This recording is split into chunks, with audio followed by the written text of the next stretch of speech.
నమస్తే, నేను అంకిత. హరీష్ రావుకు ముఖ్యమంత్రి రేవంత్ రెడ్డి బంపర్ ఆఫర్ ఇచ్చారు. అయితే ఆయన్ని మంత్రి చేయడానికి ఆయన అంగీకరించినట్లు తెలుస్తుంది. అయితే ఈ విషయం వచ్చేసి బీఆర్ఎస్ పార్టీలో కలకలం రేపుతుంది. సో ఇది ఎంతవరకు నిజమన్న టాపిక్పై డిస్కస్ చేయడానికి నాతో పాటు సీనియర్ జర్నలిస్ట్ సిఎస్ఆర్ ఉన్నారు. ఆయనతో మాట్లాడదాం. Hi sir. హలో సార్, ఇప్పుడు చూస్తే హరీష్ రావుకి రేవంత్ రెడ్డి ఒక బంపర్ ఆఫర్ ఇచ్చారని తెలుస్తుంది.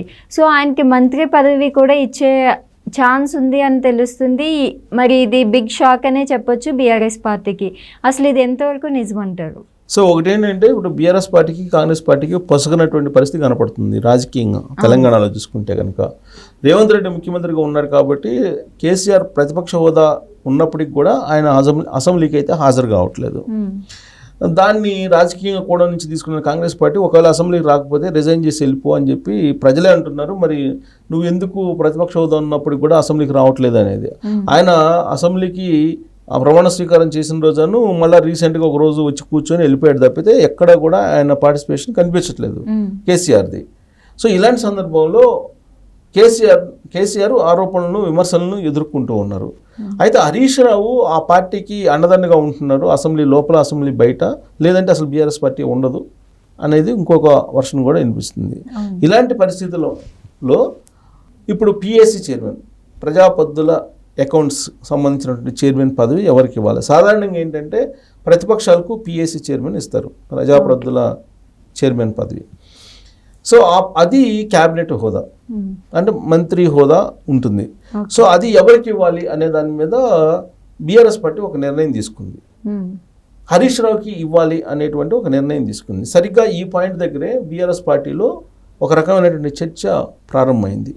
మొన్నటి వరకు ప్రతిపక్షంలోకి వచ్చిన తర్వాత వినిపించినటువంటి మాట ఏంటి? బీఆర్ఎస్ పార్టీ వాళ్ళు సామాజిక న్యాయం గురించి మాట్లాడుతూ వచ్చారు. సామాజిక న్యాయము, మహిళలకు అన్యాయం జరిగిపోతుంది, సామాజిక న్యాయం లేదు, రెడ్డి సామాజిక వర్గానికి సంబంధించినటువంటి వాళ్ళకి కీలక పదవులు ఇస్తున్నాడు రేవంత్ రెడ్డి. ఇలాంటి ప్రచారం గత 5-6 నెలల నుంచి చేసుకుంటూ వచ్చింది బీఆర్ఎస్ పార్టీ.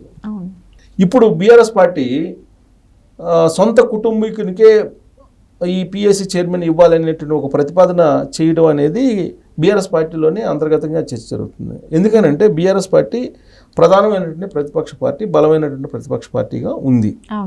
ఉన్నప్పుడు ఒక కీలకమైనటువంటి పదవి వస్తుంది అని అంటే సామాజిక వర్గ ఈక్వేషన్లో ఆలోచించి కల్వకుంటేతర ఫ్యామిలీ నుంచి ఇవ్వాలి. కానీ కల్వకుంట ఫ్యామిలీలో మెంబర్గా ఉన్నటువంటి హరీష్ రావుకి ఆ పదవిని ఇవ్వాలని చెప్పేసి అనుకుంటుంది. అధికారంలో ఉన్నప్పుడు కల్వకుంట ఫ్యామిలీలో ఉండేటువంటి వాళ్ళందరికీ మంత్రి పదవులు, తర్వాత రకరకాల పదవులు, ఎంపీలు, రాజ్యసభ ఇవన్నీ కూడా వాళ్ళు ఇచ్చారు, వాళ్ళ ఫ్యామిలీ మెంబర్స్కే ఇచ్చుకున్నారు. అలాగే వాళ్ళ సామాజిక వర్గానికి సంబంధించి, వెలమ సామాజిక వర్గానికి సంబంధించిన వాళ్ళకే పదవులన్నీ కూడా ఇచ్చేసుకున్నారు. అసలు ఒక సందర్భంలో మహిళల ప్రాధాన్యత లేకుండా మంత్రివర్గాన్ని ఏర్పాటు చేసుకున్నారు. దళితులకు అన్యాయం చేశాడనేది కేసీఆర్ మీద ఉన్నటువంటి ఆరోపణ.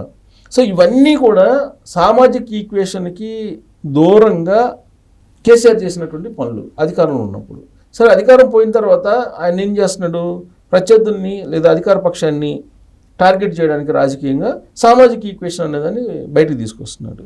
రేవంత్ రెడ్డి సామాజిక వర్గానికి ప్రాధాన్యత ఇస్తున్నాడు, రెడ్లకు ఎక్కువగా అక్కడ క్యాబినెట్లో స్థానం కల్పించాడు అనేది వాళ్ళు చెప్తున్నటువంటి ప్రధానమైనటువంటి ఆరోపణ, చేస్తున్నటువంటి విమర్శ కూడా.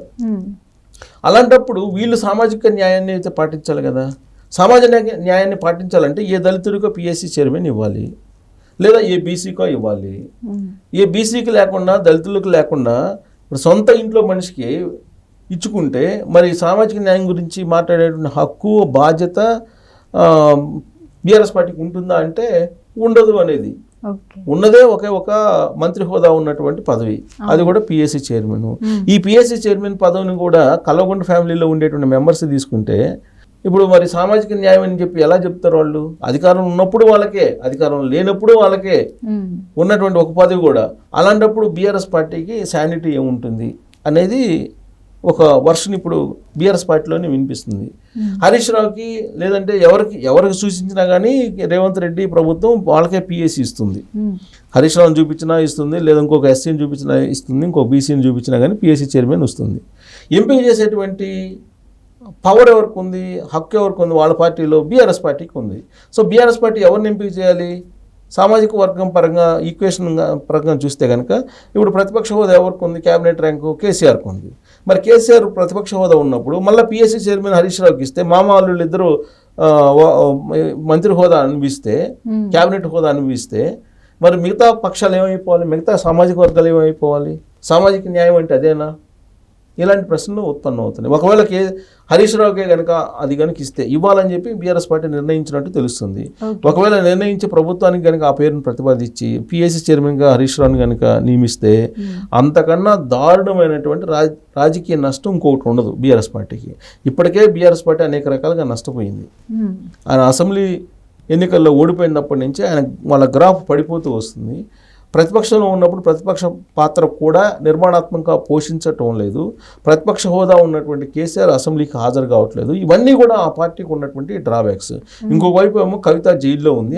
కవితను జైల్లో నుంచి తీసుకురావడానికి హరీష్ రావు, కేటీఆర్ ఇద్దరు ఢిల్లీలో ఉన్నటువంటి బీజేపీ పెద్దలతో మంత్రాలు సాగిస్తున్నారు. ఒకవేళ కవిత కనుక బయటకు వస్తే బీఆర్ఎస్ పార్టీని బీజేపీలో విలీనం చేస్తారు అనేది కూడా ఇంకో ప్రచారం ఉంది. ఇలాంటివన్నీ కూడా బీఆర్ఎస్ పార్టీకి భవిష్యత్తు లేకుండా చేసేటువంటి అంశాలుగా కనిపిస్తూ ఉన్నాయి. ఇలాంటి సందర్భంలో సామాజిక న్యాయాన్ని కాదని చెప్పి సొంత ఇంట్లో వాళ్ళకి ఇలాంటి పదవులు ఇచ్చుకుంటే మరింత డ్యామేజ్ అయ్యేటువంటి అవకాశం కూడా ఉంది.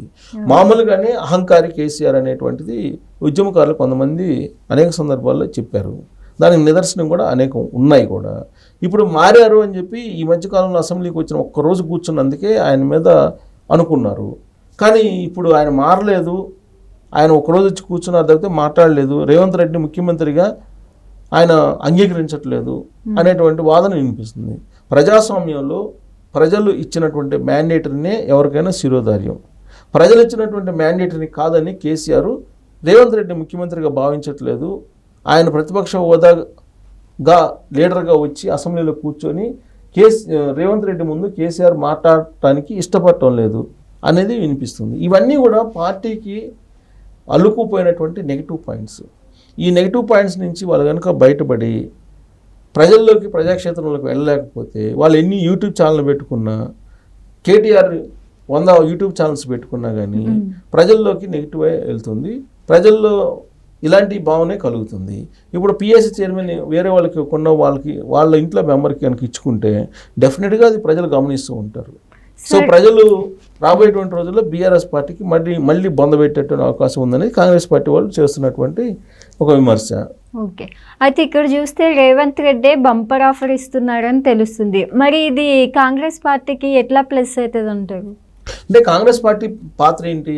ఎవరినైతే బీఆర్ఎస్ పార్టీ సూచిస్తుందో, ఎవరి పేరునైతే రికమెండ్ చేస్తుందో వాళ్ళు అంగీకరిస్తారు. ఎందుకంటే ప్రతిపక్షానికి ఇవ్వాలి కాబట్టి పిఎస్సి చైర్మన్ అనేది డెఫినెట్గా ఎవరికైనా సరే వాళ్ళు ఇస్తారు కాంగ్రెస్ పార్టీ వాళ్ళు. దాంట్లో అభ్యర్థిని ఎంపిక చేసేటువంటి విషయంలో వాళ్ళ ప్రమేయం ఉండదు. కాబట్టి ఎంపిక చేసేటువంటిది బీఆర్ఎస్ పార్టీ. కాబట్టి బీఆర్ఎస్ పార్టీ చేసినటువంటి తప్పు ఏదైతే ఉందో దాన్ని కాంగ్రెస్ పార్టీ ఖచ్చితంగా ఎలివేట్ చేసేటువంటి అవకాశం ఉంది.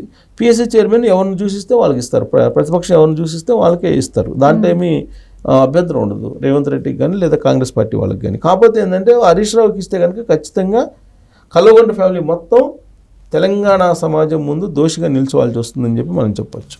Okay, thank you.